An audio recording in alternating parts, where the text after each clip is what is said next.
is you, sir, who have behaved scandalously to the fairest of sexes, of which my wife was the fairest representative. It is you who have behaved unnaturally and scandalously to the woman who was joined to me in God. I, sir, unnaturally, scandalously? Scandalously, she told me all. You listened to the dribblings of a farmer's wife? Since I was the farmer, yes.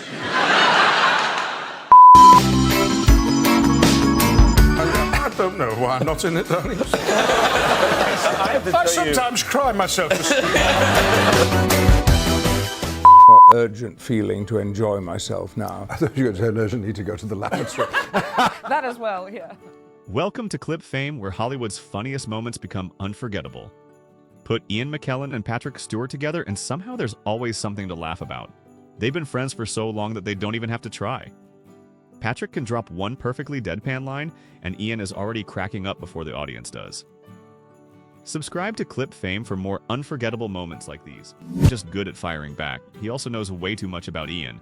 And judging by this reaction, Ian would probably prefer he didn't share anymore.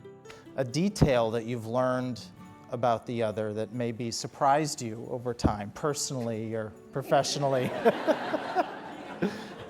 Well, the first thing that springs to mind could not be spoken of here in this setting.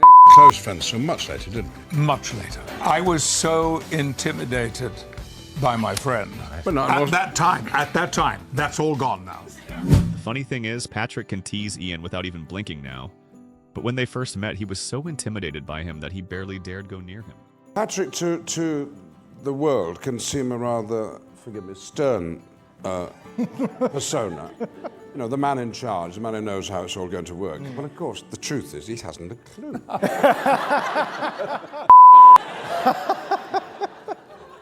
No pressure.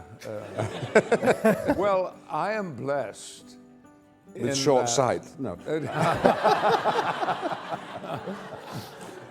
Mercifully not. No, I had the laser set. Patrick doesn't even have to look very far for something to be jealous of. Ian's hair is already right there.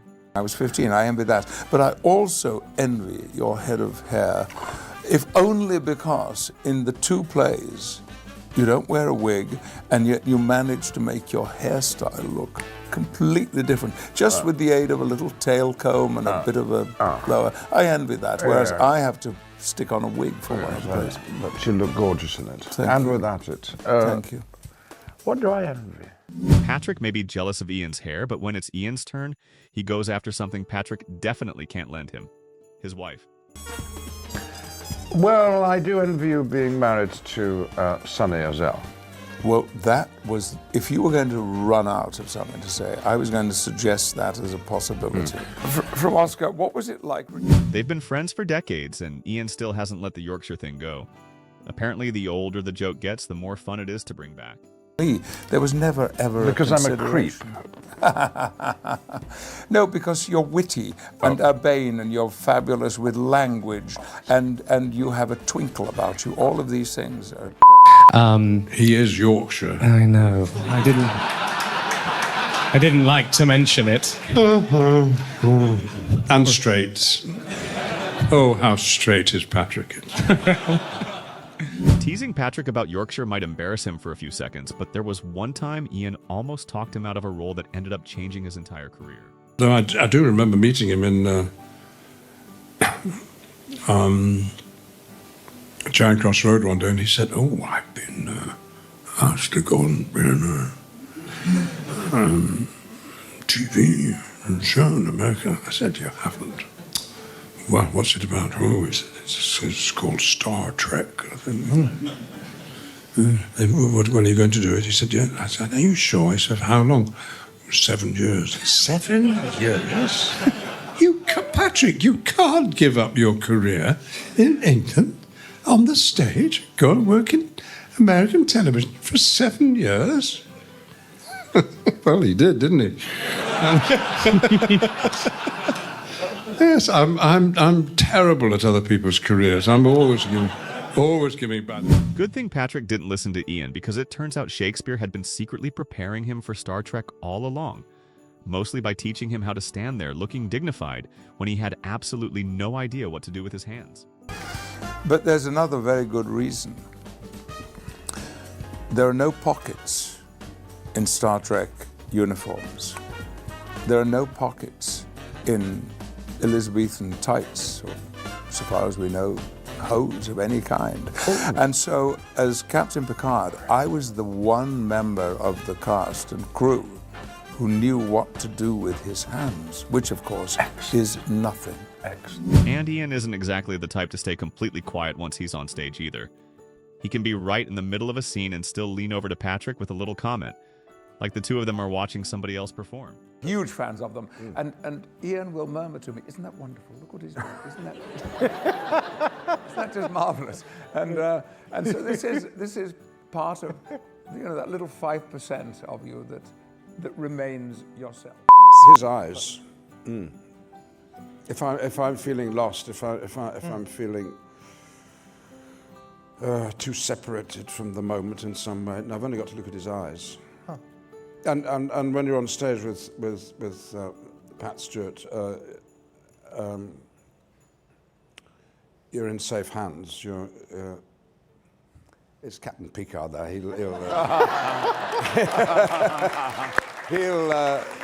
He'll see you through. It'll be all right. Yes. Normally, these two will take any chance they get to tease each other. But the second the conversation turns to acting, Patrick goes right back to being Ian's biggest fan. Absolute absorption and focus and concentration in what he's doing. If ever I feel my attention wandering, again, it only needs to take time to be with Spooner or Go-Go, and the focus and concentration comes back. We are very, very lucky, We're having the time of our lives, and we haven't opened. We are. I mean, every night, there's nowhere else I think either of us would rather be. It's true. Than putting on all that dirt and muck to be Vladimir and Estragon. For example, saying this weekend that most people over 70 are uncomfortable with homosexuality. Well, he hasn't talked to this over 70-year-old or this one. I think, frankly, Farage needs to get out more.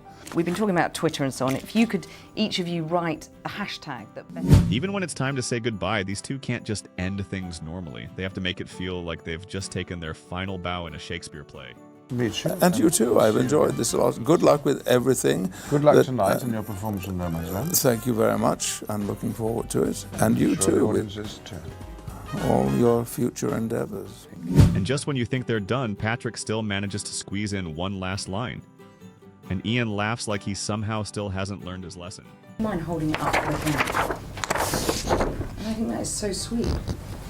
Even though, look, the Lancastrian holds it one way and the Yorkshireman the other. Yes, I'm upright. He is horizontal. Watching Ian McKellen and Patrick Stewart together, it's easy to see why people love their friendship so much. One is always ready to take a shot, while the other knows exactly what's coming and still laughs like it's the first time. After all these years, their chemistry feels completely effortless. Just put them in the same room and somehow they'll find something to laugh about. So, which Ian and Patrick moment in this video made you laugh the hardest? Let us know in the comments below. And if you enjoy this kind of unscripted Hollywood chaos, don't forget to like the video and subscribe to Clip Fame for more unforgettable celebrity moments.